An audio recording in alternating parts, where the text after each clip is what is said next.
बरम बाबा धाम जन कल्याण सेवा समिति के संत कालिका दास महाराज ने संत समाज के साथ हुई अभद्रता की कड़ी निंदा की है। उन्होंने जगत गुरु शंकराचार्य स्वामी अभिमुक्तेश्वरानंद सरस्वती जी का खुलकर समर्थन करते हुए कहा कि संतों का अपमान किसी भी कीमत पर स्वीकार नहीं किया जाएगा। महाराज जी ने प्रशासन से दोषियों पर सख्त कार्रवाई की मांग की है और स्पष्ट कर दिया है कि पूरा संत समाज अब एकजुट है। उन्होंने कहा कि सनातन परंपरा के स्तंभों के साथ ऐसा दुर्व्यवहार पूरे देश के लिए शर्मनाक है। जिस तरीके से माघ मेले में साधु संतों के साथ प्रशासन के द्वारा दुर्व्यवहार किया जाता है, और आपको बता दें कि अभी भी प्रशासन जो है अपनी सफाई नहीं दे पाई है, कहीं कहीं सफाई दे रही है, लेकिन जो साधु संत है वो मानने के लिए तैयार नहीं है। आपको बता दें कि मेला क्षेत्र में अभी साधु संतों को जो है मौनी अमावस्या के पर्व पे जो है स्नान करने से रोका गया है। इसको लेके जो साधु संत है, जो कल्पवासी है, कहीं न कहीं वो आक्रोशित है। हमारे साथ आज जुड़े हैं कालिदास महाराज जी। आइए इनसे वार्तालाप करते हैं किस तरीके से साधु संतों के साथ दुर्व्यवहार किया है, जाना सही है या नहीं। महाराज जी, जिस तरीके से मेले में साधु संतों के द्वारा प्रशासन के द्वारा साधु संत के ऊपर दुर्व्यवहार किया जाए, क्या ऐसा करना प्रशासन के द्वारा उचित था या नहीं? जय माता दी। ये क्या है, माघ महापर्व। ये माघ महापर्व जो है सुख समृद्धि का देव माना गया, और यहाँ गंगे मैया की कृपा पाने के लिए लोग भक्तों का कल्याण करने के लिए माँ जगदम्बा प्रयागराज में धरती पे विराजमान है। यहाँ पर कल्पवासी साधु संत, शंकराचार्य, महामंडलेश्वर सभी प्रकार के भक्ति में लीन रहते हैं। इस धरती पे हर इंसान का एक परम महत्व है जो गंगा स्नान करें। ये गंगा स्नान माँ जगदम्बे का एक मात्र छाया है।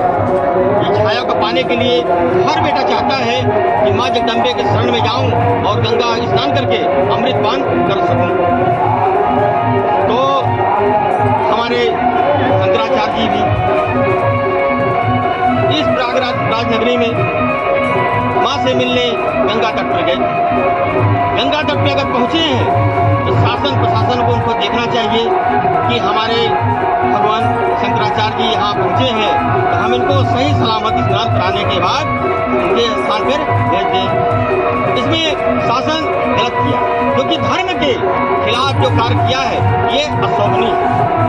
धर्म जो है एक पिता है, और जो यहाँ पर सेना है, पुलिस प्रशासन, वो क्या है, एक हनुमंत है, और हनुमंत का काम है भक्तों का रक्षा करना, रक्षा करते हुए लोक कल्याण करना। क्योंकि भक्त ये तो जानता है, संत समागम ये जानते हैं कि हमारी रक्षा करने के लिए तो है, और अगर यही रक्षा नहीं कर पाएंगे तो संसार में किससे लोग विनती करेंगे। तो माननीय आदरणीय योगी नाथ जी से विनम्र आवेदन है कि संत को, भक्तों को कल्याण करने के लिए आपको राजा बनाया गया है, किसी प्रकार का कष्ट न होने दें, और उसमें आप ध्यान दें कि धर्म की ध्वजा लहराती रहे और भक्तों का कल्याण होता रहे। क्योंकि आपकी आस्था से ही भक्त यहाँ पर आते हैं, और आपकी आस्था से विश्व जाना जाता है। क्योंकि विश्व में आपकी चर्चा जन जन में हो रही है कि महाकुंभ आपने इतने धूमधाम से मनाया, और महापर्व भी आप धूमधाम से मनाने जा रहे हैं। इस प्रकार से आपकी आस्था में ये धर्म की जो ध्वजा लहराती रहे और आपका नाम जय जयकार होता रहे। जिस तरीके से साधु संतों का अपमान हुआ है मेला प्रशासन के द्वारा, तब साधु संत कहीं न कहीं बर्दाश्त नहीं करेंगे। ये तो साधु संतों की जो अपमान हुआ है यह अशोभनीय, ये नहीं होना चाहिए।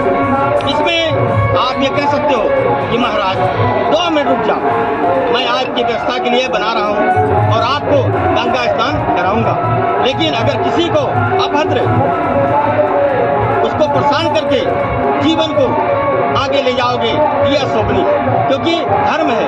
वो क्या सोच के आए थे कि हम यहाँ पर जाएंगे, गंगा तट पे स्नान करेंगे, मनोरथ पूर्ण करेंगे, भक्त का कल्याण करेंगे, और अगर उनको कोई घसीटेगा, कोई मारेगा, तो ये धर्म की अवहेलना है, और ऐसा नहीं होना चाहिए।